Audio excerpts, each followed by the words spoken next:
Hello, जय हिंद, नमस्कार, वंदे मातरम प्यारे साथियों। एम गुरुकुल पर मैं अंकित आप सभी का स्वागत करता हूं, अभिनंदन करता हूं। साथियों, वक्त हो चुका है अपने यूपी जीके के very very most important questions को देखने का। और आज आप लोग ऐसे क्वेश्चंस को देखने जा रहे हैं जो कि आपकी विभिन्न परीक्षाओं में पूछे गए हैं। तो आइए हम लोग अपनी आज की वीडियो का शुभारंभ करें। और आज का शानदार सा पहला प्रश्न आपकी स्क्रीन के ऊपर आ चुका है। पहला प्रश्न आपका कह रहा है कि अकबर का मकबरा कहाँ स्थित है। अकबर का मकबरा कहाँ स्थित है। पहला विकल्प आपका कह रहा है लाहौर, दूसरा कह रहा है सिकंदरा, तीसरा विकल्प आपका कह रहा है दिल्ली, या चौथा कह रहा है आपका सासाराम। तो आपको बताना है कि अकबर का मकबरा कहाँ पर देखने को मिलता है। तो अगर हम लोग लाहौर की बात करें, कहाँ की लाहौर की बात करें, तो लाहौर में हो जाता है किसका, जहांगीर का। किसका, जहांगीर का मकबरा आपको देखने को मिलता है लाहौर में। दिल्ली में बात करें तो हुमायूं का मकबरा आपका दिल्ली में देखने को मिलता है। और शेर शाह सूरी का मकबरा देखने को मिलता है सासाराम में। तो बचा कौन, अकबर। अकबर की जब मृत्यु हो जाती 1605 में, कब होती, 1605 में। तो इसको उत्तर प्रदेश के आगरा में एक जगह है सिकंदरा। कौन सी जगह, सिकंदरा। और सिकंदरा में इसे क्या किया जाता है, इसका मकबरा बना दिया जाता है। ठीक है। अब अगर हम लोग अकबर को देखते हैं तो अकबर का जो एक नीति थी, यह हिंदू और मुस्लिम दोनों के प्रति जो है सद्भावना की नीति रखता था।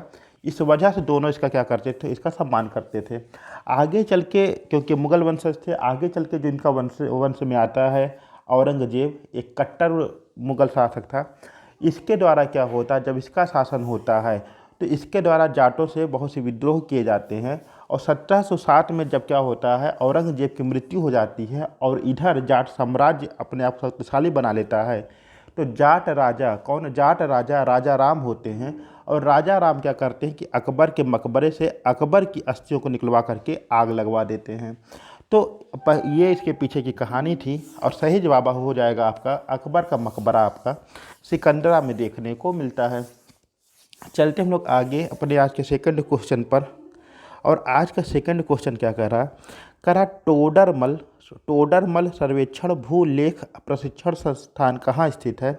पहला कह रहा लखनऊ, दूसरा कह रहा कानपुर, तीसरा कह रहा प्रयागराज, या चौथा कह रहा आपका हरदोई। तो आपको बताना है राजा टोडरमल सर्वेक्षण भूलेख प्रशिक्षण संस्थान कहाँ पर स्थित है।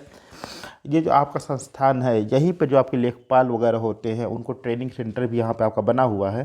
तो अगर बात किया जाए राजा टोडरमल की, तो टोडरमल अकबर के साम्राज्य में थे और उनके नवरत्नों में से प्रमुख थे।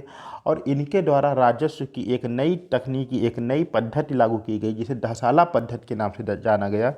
और टोडरमल की अगर हम लोग बात करें तो टोडरमल सर्वेक्षण भूलेख प्रशिक्षण संस्थान आपका देखने को मिलता है कहाँ पे, हरदोई में। कहाँ पर, हरदोई, हरदोई में देखने को मिलता है। और यही हरदोई है जिसे प्राचीन समय में, कब, प्राचीन समय में इसी हरदोई जिले को हरिद्रोही के नाम से जाना जाता था। ठीक है, चलते हम लोग क्वेश्चन नंबर थर्ड की ओर। और तीसरा प्रश्न बहुत ही शानदार होने वाला है। कह रहा है मंदोदरी किस जनपद से संबंधित थी। पहला कह रहा आरा बिहार, दूसरा कह रहा गाजियाबाद, तीसरा कह रहा मेरठ, या चौथा कह रहा अयोध्या। तो मंदोदरी लंकापति रावण की पत्नी, और इसका संबंध यानी इसका जो मायका था वह कहाँ पर देखने को मिलता है, किस जनपद के अंतर्गत इसका मायका देखने को मिलता है। पहला कह रहा आरा बिहार, दूसरा आपका गाजियाबाद, तीसरा मेरठ, या चौथा कह रहा अयोध्या। तो अगर हम लोग मंदोदरी के नाम की चर्चा करें तो मंदोदरी के पिता हो जाते थे कौन, मय। क्या नाम था उनका, मय नाम था। और मय जो थे, मय असुरों के क्या थे, वास्तुकार थे, आर्किटेक्ट थे। यानी जो आपके राक्षस असुर थे उनके वास्तुकार कौन थे, मय थे। ठीक है। अब मय की बात किया जाए तो मय के नाम पे ही क्या पड़ा था, मयराष्ट्र नाम पड़ा था। क्या नाम पड़ा था, मयराष्ट्र नाम पड़ा था। और जिसका आगे चलकर करते करते अभ्रंश होते होते हो गया आपका क्या, मेरठ। क्या हो गया, मेरठ हो गया। अब अगर मंदोदरी की हम लोग बात करें तो वर्तमान में जो आपका मेरठ देखने को मिलता है यह मंदोदरी का मायका हो जाता है। तो अगर मंदोदरी की बात किया जाए इसका संबंध किस जनपद से था, तो आपका सही जवाब हो जाएगा आपका विकल्प तीसरा, यानी कि मेरठ। क्या सही हो जाएगा आपका, मेरठ हो जाएगा। मेरठ से जो है मंदोदरी का संबंध देखने को मिलता है। चलते हैं आगे हम लोग क्वेश्चन नंबर फोर्थ की ओर। और आज का चौथा क्वेश्चन क्या कह रहा है, कह रहा है कि काशी की बहन की उपमा किस जनपद को दी जाती है। पहला कह रहा प्रयागराज, दूसरा कह रहा गाजीपुर, तीसरा करा मेरठ या चौथा करा आपका अयोध्या, तो काशी की बहन की उपमा किस जनपद को दी जाती है, यह आपको बताना है। बहुत ही शानदार सा प्रश्न है, कई बार आपका पूछा हुआ है और बहुत ही आसान सा भी है, बहुत ज़्यादा दिमाग लगाना नहीं है, सीधी सी बात है भैया। जो काशी है, काशी की बहन की उपमा किसको देते हैं, तो यह आपकी दी जाती है गाजीपुर को। किसको? गाजीपुर को दी जाती है। यानी हमारा विकल्प दूसरा एक बार फिर से सही होता हुआ यहाँ पर दिखाई दे रहा है। तो काशी की बहन की संज्ञा किसे देते हैं? आपका गाजीपुर को देते हैं। चलते हम लोग आगे क्वेश्चन नंबर 5 की ओर। और आज का 5वां क्वेश्चन क्या कह रहा है? कह रहा है महर्षि वाल्मीकि आश्रम कहाँ स्थित है। ठीक है, अपने आप में यह भी एक बहुत ही खूबसूरत सा क्वेश्चन है। यह भी आपका कई बार पूछा गया है। कह रहा महर्षि वाल्मीकि आश्रम कहाँ पर देखने को मिलता है। पहला कह रहा श्रावस्ती में, दूसरा कह रहा बिठूर कानपुर में, तीसरा कह रहा आपका कालपी में, या चौथा कह रहा इनमें से कोई नहीं। तो जो आपके महर्षि वाल्मीकि जी का आश्रम है, जिनके द्वारा रामायण की रचना की जाती है, उनका आश्रम आपका कहाँ पर देखने को मिलता है। और सही जवाब की बात अगर हम लोग करें, किसकी बात करें, हम लोग सही जवाब की बात करें, तो उत्तर प्रदेश के अंतर्गत आपका कानपुर शहर है। और कानपुर शहर के ही अंदर आपका जो है गंगा नदी के तट पर आप महर्षि वाल्मीकि आश्रम देखने को मिलता है, जहाँ पर आपका बिठूर है, बिठूर में ही यह आश्रम आपका देखने को मिलता है। यानी आपका दूसरा विकल्प जो है भैया, एक बार ये फिर से क्या हो रहा है, सही होता हुआ दिखाई दे रहा है यहाँ पर। देखिए, जो आपकी यूपी ट्रिपल एस में क्वेश्चन आने वाले हैं यूपी जीके के लेकर, या आपके यूपीपी, यूपीएसआई, इस सब में आने वाले हैं, ऐसे ही क्वेश्चन आपको देखने को मिलेंगे। बहुत ही आसान क्वेश्चन होंगे और ऐसे ही क्वेश्चन आपको अधिकतर देखने को मिल जाते हैं। चलते हैं आगे हम लोग क्वेश्चन नंबर 6 की ओर। और आज का छठा क्वेश्चन आपकी स्क्रीन के ऊपर आ चुका है। कह रहा कि चाइना मंदिर किस जिले में स्थित है। पहला कह रहा लखनऊ में, दूसरा कह रहा वाराणसी में, तीसरा कह रहा श्रावस्ती में, या चौथा कह रहा आपका सोनभद्र में। तो चाइना मंदिर किस जिले में आपका स्थित है, किस जिले में देखने को मिल जाता है चाइना मंदिर। पहला विकल्प आपका लखनऊ, दूसरा कह रहा वाराणसी, तीसरा कह रहा श्रावस्ती, या चौथा कह रहा आपका सोनभद्र। तो चाइना मंदिर बताना आपका कहाँ पर स्थित है। तो अगर इसके हम सही जवाब की बात करें कि चाइना मंदिर आपका कहाँ पर देखने को मिल जाता है, तो इसका सही जवाब हो जाएगा आपका तीसरा विकल्प, यानी कि श्रावस्ती। श्रावस्ती के अंतर्गत आपको क्या होता है कि चाइना मंदिर देखने को मिल जाता है। ठीक है, चलते हैं हम लोग क्वेश्चन नंबर 7 की ओर। और आज का 7वां क्वेश्चन आपकी स्क्रीन के ऊपर आ रहा है। कह रहा है 7वां क्वेश्चन आपका कि पर्यावरण दिवस कब मनाया जाता है।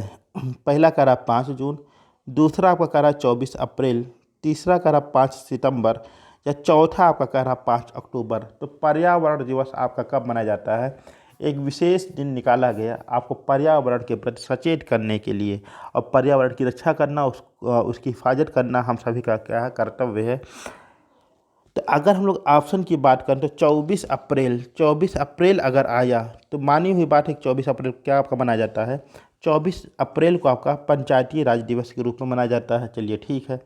5 सितंबर आपका राष्ट्रीय शिक्षक दिवस हो गया। और 5 अक्टूबर की बात करें तो 5 अक्टूबर को आपका डॉल्फिन डे के रूप में मनाया जाता है। जबकि अगर हम लोग 5 जून की बात करें, किसकी, 5 जून की बात करें मेरे भैया, तो 5 जून हो जाता है आपका पर्यावरण दिवस के रूप में मनाया जाता है। यानी आपका विकल्प पहला यहाँ पर सही जवाब होता हुआ दिखाई दे रहा है। चलते हम लोग आगे अपने आज के नेक्स्ट क्वेश्चन पर। और आज का 8वां क्वेश्चन आपकी स्क्रीन के ऊपर आ चुका है। कह रहा योगी आदित्यनाथ जी किस विधानसभा सीट से जीते। यानी अभी हाल में 2022 में जो आपकी विधानसभा चुनाव हुए थे, अगर इनका हम लोग क्रम की बात करें तो 18वीं विधानसभा हुई थी आपकी, कौन सी थी, 18वीं नंबर की थी। और इसमें अगर हम लोग बात करें योगी आदित्यनाथ जी की, क्योंकि वर्तमान में आपके मुख्यमंत्री उत्तर प्रदेश हैं, तो अगर हम लोग देखते हैं कि इनकी विधानसभा कौन सी थी, किस सीट से जीत कर आए हुए हैं, तो पहला विकल्प आपका कह रहा गोरखपुर सदर, दूसरा कह रहा गोरखपुर ग्रामीण, तीसरा कह रहा शाहजनवा से, या चौथा विकल्प आपका कह रहा खजनी से। तो योगी आदित्यनाथ किस विधानसभा सीट से जीत कर आए हुए हैं, यह आपको बताना है। आपकी 2022 वाली जो विधानसभा चुनाव हुआ है, आपकी 18वीं विधानसभा, इसके अनुसार अगर है तो आपको बताना कौन सी वह सीट है जहां से योगी आदित्यनाथ जी चुनकर आए हुए हैं। और अगर हम लोग सही जवाब की बात करें तो वह हो जाएगा आपका पहला, यानी कि गोरखपुर सदर गोरखपुर सदर विधानसभा सीट से जीत कर आए हुए हैं श्री योगी आदित्यनाथ जी। विधानसभा की अगर हम लोग सीट की बात करें उत्तर प्रदेश में, तो कुल आपको 403 सीट देखने को मिलती है। कितनी? 403 सीट देखने को मिलती है। और लोकसभा कितनी हो जाती है? लोकसभा की आपकी 80 सीट हो जाती है। तो इसी वजह से लोकसभा का जब चुनाव होता है तो ये कहा जाता है कि दिल्ली की जो कुर्सी है यह उत्तर प्रदेश से होते हुए जाती है, क्योंकि अगर सर्वाधिक हम लोग बात करें लोकसभा सीट की तो यह अपने उत्तर प्रदेश में ही देखने को मिलती है। और इसकी संख्या हो जाती है मेरे भैया आपकी 80। कितनी हो जाती है? 80 हो जाती है। राज्यसभा की बात करें तो राज्यसभा की हो जाती है 31 सीट। कितनी हो जाती है? 31 सीट हो जाती है राज्यसभा की। और अगर विधान परिषद की बात करें, क्योंकि अपना उत्तर प्रदेश जो है इसमें आपको विधान परिषद भी देखने को मिलती है, और विधान परिषद की बात करें तो विधान परिषद की कुल सीट आपको 100 देखने को मिलती है। 100 सीट आपको विधान परिषद की देखने को मिलती है। 403 आपकी हो जाती है विधानसभा की सीट, 80 हो जाती है लोकसभा की, 31 हो जाती है राज्यसभा की, और विधान परिषद की हो जाती है 100 सीटें। ठीक है, चलते हम लोग क्वेश्चन नंबर 9 की ओर। और आज का 9वां क्वेश्चन आपके स्क्रीन के ऊपर आ चुका है। प्रदेश में प्रदेश में बौद्ध व जैन दोनों धर्मों का प्रसिद्ध स्थल कौन सा है? पहला कह रहा चित्रकूट, दूसरा कह रहा कौशाम्बी, तीसरा कह रहा प्रयागराज, या चौथा कह रहा वाराणसी। तो आपको सही जवाब बताना है, इसमें से कौन सा सही जवाब हो जाएगा कि प्रदेश में आपके बौद्ध और जैन, जो कि आपके महात्मा बुद्ध और जैन तीर्थंकरों से जुड़ा हुआ स्थान है उत्तर प्रदेश के अंतर्गत, वह कौन सा स्थान हो जाता है, कौन सा वह पवित्र स्थान है, यह आपको बताना है। तो अगर हम लोग इसके सही जवाब की बात करें तो वह आपका सही जवाब हो जाएगा कौशाम्बी। क्या हो जाएगा? कौशाम्बी हो जाएगा उत्तर प्रदेश का एकमात्र जनपद जिसे बौद्ध और जैन दोनों धर्मों के अनुसार क्या माना जाता है? पवित्र स्थान माना जाता है। और इस स्थान की दोनों धर्मों के अंतर्गत एक मान्यता देखने को मिलती है। चलते हम लोग अपने आज के नेक्स्ट क्वेश्चन पर। और आज का अंतिम क्वेश्चन आपकी स्क्रीन के ऊपर कह रहा है, ढाई घाट का मेला कहाँ आयोजित होता है? कौन सा? ढाई घाट का मेला कहाँ आयोजित होता है? पहला विकल्प कह रहा बहराइच, दूसरा कह रहा आपका बाराबंकी, तीसरा कह रहा शाहजहाँपुर, या चौथा कह रहा लखनऊ। तो बताना कि ढाई घाट का मेला कौन सा? ढाई घाट का मेला आपको कहाँ पर देखने को मिलता है? अगर बहराइच की बात करें तो सैयद सालार का मेला हम लोग कैसे भूल सकते हैं, अपने आप में बहुत ही एक अनोखा मेला है सैयद सालार का मेला। बाराबंकी की बात करें तो देवा शरीफ का मेला हो जाएगा। और लखनऊ की बात करें तो बसंत की नौचंडी, कौन सी? बसंत की नौचंडी मेला कहाँ लगता है आपका? यह आपका लखनऊ में देखने को मिलता है। जबकि अगर हम लोग ढाई घाट मेले की बात करें तो ढाई घाट मेला भैया आपके कहाँ पर देखने को मिलता है? आपका उत्तर प्रदेश के शाहजहाँपुर में देखने को मिलता है। कहाँ पर? उत्तर प्रदेश के शाहजहाँपुर में देखने को मिलता है ढाई घाट का मेला। तो इस तरह साथियों आज हम लोग टॉप 10 क्वेश्चंस को देखने का प्रयास किए हैं। उम्मीद करते हैं वीडियो आप सभी को पसंद आई होगी। मिलते हैं अपनी अगली वीडियो में, तब तक के लिए नमस्कार।